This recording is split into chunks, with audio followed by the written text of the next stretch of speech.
नमः शिवाय शिवजी सदा सहाय। ओम नमः शिवाय गुरुजी सदा सहाय। ओम नमः शिवाय शिवजी सदा सहाय। ओम नमः शिवाय गुरुजी सदा सहाय। संगत जी गुरु जी का अनंतम शुक्राना, हर चीज का शुक्राना, हर सांस का शुक्राना। संगत जी गुरु जी हमेशा अपने साथ हमें अपने ब्लेसिंग्स के जोड़े रखते हैं, हमें अपनी प्यारी प्यारी ब्लेसिंग्स देते हैं। संगत जी गुरु जी कहते हैं कि जब मैं तुम्हारे साथ खड़ा तो तुम घबराते क्यों हो? तुम मुझसे इतनी चीजें मांगते हो, मैं तो तुमसे सिर्फ एक ही चीज मांगता हूँ। गुरुजी अपनी संगत को कहते हैं कि मैं तो आपसे एक ही चीज मांगता हूँ कि सिर्फ मुझ पर विश्वास रखो, कहीं और मत जाओ। क्योंकि मुझे अपनाने का मतलब है कि आप कहीं और नहीं जाओगे, सिर्फ मेरे पास आओगे, मैं तुम्हें सारे सुख दूंगा। गुरुजी ये कहते हैं जब मैं तुम्हें सब कुछ दूंगा तो तुम क्यों तांत्रिक के चक्करों में पड़ रहे हो? क्यों अपना समय बर्बाद करके, अपना पैसा बर्बाद करके, क्यों अपनी कुंडलियां, अपने कर्म गंदे बढ़ा रहे हो? तांत्रिक क्या करते हैं संगत जी? ईश्वर की योजनाओं में बाधा बनते हैं। है संजय जी, ईश्वर की योजना में बाधा। ईश्वर आपको देना चाहता है खजाना और ये आपको छोटे से में खुश कर देंगे। आपने गुरुजी से गाड़ी मांगी और गुरुजी आपको पता नहीं क्या क्या देना चाहते हो। आपने छोटा सा काम मांगा, गुरुजी आपको मालिक बनाना चाहते हो। तो संगत जी गुरुजी पे विश्वास रखिए, गुरुजी बहुत कुछ देंगे। तो पाठ को एंड तक जरूर सुने। जय गुरु जी, शुक्राना गुरु जी। ओम नमः शिवाय शिव जी सदा साय। ओम नमः शिवाय गुरु जी सदा साय। हाँ संगत जी कमेंट जरूर करें। जय गुरु जी। गुरु जी स्वयं भव मनु और शत्रुपा की ऋषियों की तथा दक्ष कन्याओं के संतानों का वर्णन तथा सती और शिव की महत्ता का प्रतिपादन।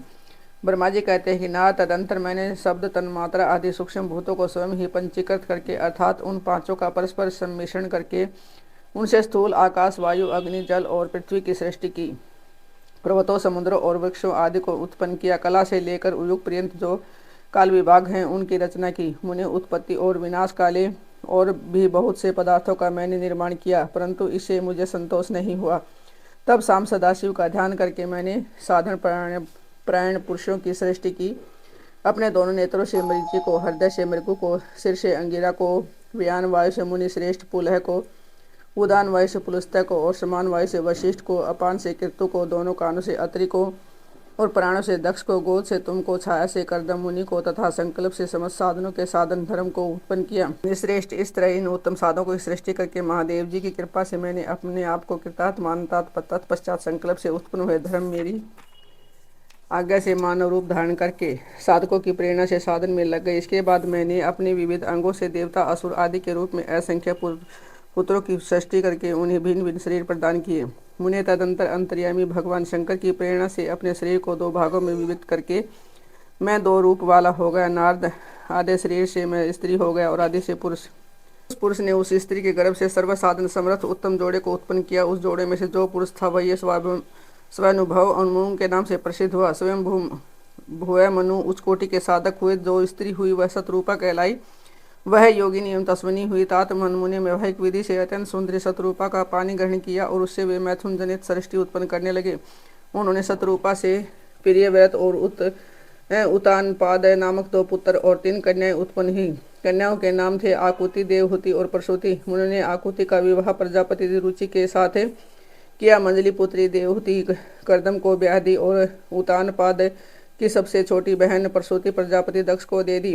उनकी संतान परंपराओं से समस्त चराचर जगत व्याप्त है। रुचि से आकुति के गर्भ से यज्ञ और दक्षिणा नामक स्त्री पुरुष का जोड़ा उत्पन्न हुआ। यज्ञ के दक्षिण से 12 पुत्र हुए। मुने कर्दम द्वारा देवहूति के गर्भ से बहुत सी पुत्रियां उत्पन्न हुई। दक्ष के प्रसूति से 24 कन्याएं हुई। उनमें से सरदा और 13 कन्याओं का विवाह दक्ष ने धर्म के साथ कर दिया। मुनीश्वर धर्म की उन पत्नियों के नाम सुनो। सरदा लक्ष्मी, धृति, तृष्टि, तुष्टि, पुष्टि, मेघा, क्रिया, बुद्धि, लज्जा, वसु, शांति, सिद्धि और कीर्ति, ये सब 13 हैं। इनमें से जो छोटी शेष 11 सुलोचना कन्याएं थी उनके नाम इस प्रकार हैं: ख्याति, सती, संभूति, समृति, प्रति, अक्षमा, संतति, अनुसुया, ऊर्जा, सभा तथा सवदा, भृगु, शिवी, मरीचि, अंगिरा, मुनि, पुलस्त्य, पुलह, मुनि श्रेष्ठ, कर्तु, अत्रि, वशिष्ठ, अग्नि और पितरों ने कर्मसेन, ख्याति आदि कन्याओं का पाणी ग्रहण किया। मृगु आदि मुनि श्रेष्ठ साधक हैं। इनकी संतानों से चराचर प्राणियों सहित सारी त्रिलोकी भरी हुई है। इस प्रकार अंबिकापति महादेव जी को आज्ञा से अपने पूर्व कर्मों के अनुसार बहुत से प्राणी असंख्य श्रेष्ठ दिविजों के रूप में उत्पन्न हुए।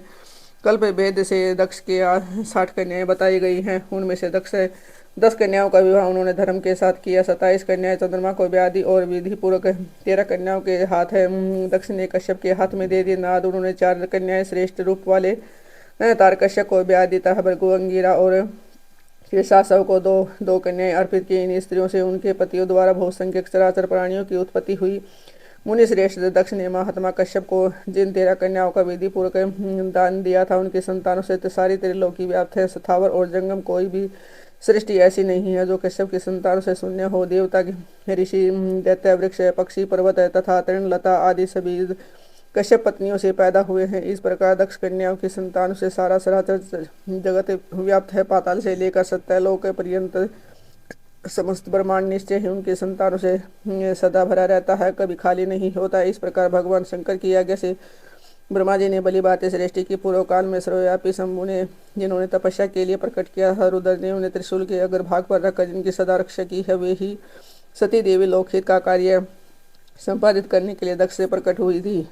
उन्होंने भक्तों के उद्धार के लिए अनेक लीलाएं की। इस प्रकार देवी सती ही शिवा ही सती होकर भगवान शंकर से ब्याई गई, किंतु पिता के यज्ञ में पति का अपमान देकर उन्होंने अपने शरीर को त्याग दिया और फिर उसे ग्रहण नहीं किया। वे अपने परम पद को प्राप्त हो गई। फिर देवताओं की प्रार्थना से वे ही शिवा पार्वती के रूप में प्रकट हुई और बड़ी भारी तपस्या करके पुनः भगवान शिव को उन्होंने प्राप्त कर लिया। मुनीश्वर इस जगत में उनके अनेक नाम सब प्रसिद्ध हुए। उन्होंने कालिका, चंडिका, भद्रा, चामुंडा, विजया, जया, जयंती, भद्रकाली, दुर्गा, भगवती, कामाख्या, कामदा, अम्बा, मृडानी और सर्वमंगला आदि अनेक नाम हैं जो भोग और मोक्ष देने वाले हैं। ये सभी नाम अनेक उनके गुण और कर्म के अनुसार हैं। मुनि श्रेष्ठ नारद, इस प्रकार मैंने सृष्टि कर्म का तुमसे वर्णन किया है। ब्रह्मांड का यह सारा भाग भगवान शिव की आज्ञा से मेरे द्वारा रचा गया है। भगवान शिव को परब्रह्म परमात्मा कहा गया है। मैं विष्णु, तारुदर ये 3 देवता गुण भेद से उन्हीं के रूप बतलाए गए हैं। वे मनोरम शिवलोक में शिवा के साथ सबसंग विहार करते हैं। भगवान शिव स्वतंत्र परमात्मा है, निर्गुण और सगुण भी वे ही हैं। यज्ञदत्त को कुमार को भगवान शिव की कृपा से कुबेर पद की प्राप्ति था। उनकी शिव के साथ मैत्री सूत जी कहते हैं। मुनीश्वर ब्रह्मा जी की ये बात सुनकर नारद ने विनय पूर्वक उनसे प्रणाम किया और पुनः पूछा, भगवत्वत्सल भगवान शंकर कैलाश पर्वत पर कब गए और महात्मा कुबेर के साथ उनका मैत्री कब हुआ? परिपूर्ण मंगल विग्रह महादेव जी ने यहाँ क्या किया है, यह सब मुझे बताइए। इसे सुनने के लिए मेरे मन में बड़ा कौतूहल है। ब्रह्मा जी ने कहा कि नारद सुनो, इंद्र मौली भगवान शंकर के चरित्र का वर्णन करता हूँ मैं। वे कैसे कैलाश पर्वत पर गए, कुबेर की उनके साथ कैसे मैत्री हुई, यह सब सुनाता हूँ। कालिम्प नगर में यज्ञदत्त नाम से प्रसिद्ध एक ब्राह्मण रहते थे जो बड़े सदाचारी थे। उनके एक पुत्र हुआ जिनका नाम गुणनिधि था। वह बड़ा ही दुराचारी और जुआरी हो गया था। पिता ने अपने एक पुत्र को त्याग दिया और घर से निकल गया और कई दिनों तक भूखा भटकता रहा। एक दिन वह नेवै चुराने की इच्छा से एक शिव मंदिर में गया। वहां उसने अपने वस्त्र को जलाकर उजाला किया। यह मानो उसके द्वारा भगवान शिव के लिए दीपदान दिया गया। तत्पश्चात वह चोरी में पकड़ा गया। उसे प्राण दंड मिला। अपने कुकर्मों के कारण वह यमदूतों द्वारा बांधा गया। इतने में ही भगवान शंकर के पार्षद वहां आ पहुंचे। उन्होंने उनसे उनके बंधन से छुड़ा दिया। शिव गुणों के संग से उसका हृदय शुद्ध हो गया। अतः वह उन्हीं के साथ तत्काल शिवलोक में चला गया। वहाँ सारे दिव्य भोगों का उपभोग था। उमा महेश्वर का सेवन करके कालांतर में वह कलिंगराज आदिम का पुत्र हुआ। वहाँ उसका नाम था दम। वह निरंतर भगवान शिव की सेवा में लगा रहता था। बालक होने पर भी वह दूसरे बालकों के साथ शिव का भजन किया करता था। वह कर्मशय्यु अवस्था को प्राप्त हुआ और पिता के परम लोकोगमन के पश्चात राग सिंहासन पर बैठा। राजा दम बड़ी प्रसन्नता के साथ सब और शिव धर्मों का प्रचार करने लगे।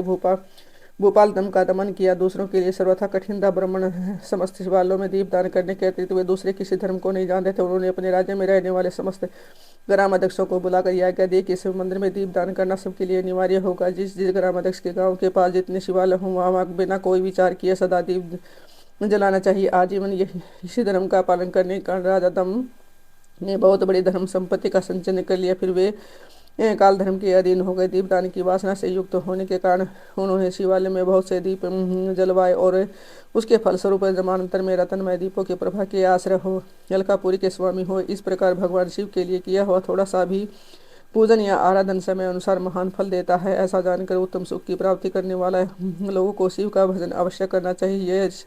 यह दीक्षित का पुत्र हो तो सदा सब प्रकार के धर्मों में ही रचा पचा रहता है। देव योग से शिवालय में धन चुराने के लिए गया और उसने सर्वार्थ से अपने कपड़ों को दीपक की बत्ती बनाकर उसके प्रकाश से शिवलिंग के ऊपर का अंधेरा दूर कर दिया। इस सत्कर्म के फलस्वरूप वह कलिंग देश का राजा हुआ और धर्म में उसका अनुराग हो गया। फिर दीप की वासना का उदय होने से शिवालयों में दीप जलवाकर उसने वहां एक दिक्पाल का पद पा लिया।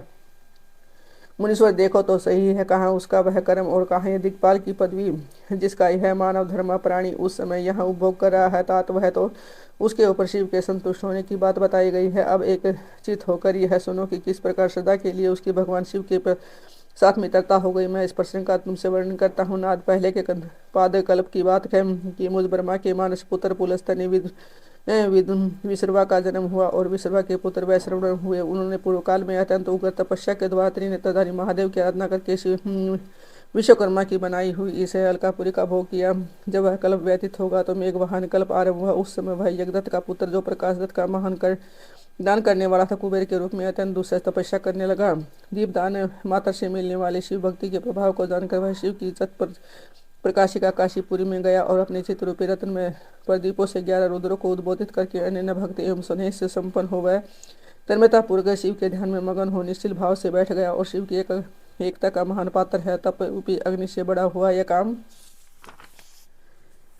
क्रोध आदि महाविघ्न रूपी पतंगों के आघात से शून्य है। प्राण निरोध रूपी वन वायु शून्य स्थान में निश्चल भाव से प्रकाशित है। निर्मल दृष्टि के कारण वह स्वरूप से भी निर्मल है तथा सद्भाव रूपी पुरुषों से जिसकी पूजा की गई है, ऐसे शिवलिंग की प्रतिष्ठा करके वह तब तक तपस्या में लगा जब तक उसके शरीर में केवल अस्थि और चर्म मात्र ही अवशिष्ट नहीं रह गए। इस प्रकार उसने 10,000 वर्षों तक तपस्या की। तदंतर विशालाक्षी पर पार्वती देवी के साथ भगवान विश्वनाथ कुबेर के पास आए। उन्होंने प्रसन्नचित्त से अलकापति की ओर देखा। वे शिवलिंग में मन को एकाग्र करके ठूठे काठ की बात स्थिर भाव से बैठे थे। भगवान शिव ने उनसे कहा कि अलकापति मैं वर देने के लिए उदत हूँ, तुम अपना मनोरथ बताओ। यह वाणी सुनकर तपस्या के धनी कुबेर ने जो ही आंखें खोलकर देखा तो ही उमा वल्लभ भगवान श्रीकंठ सामने खड़े दिखाई दिए।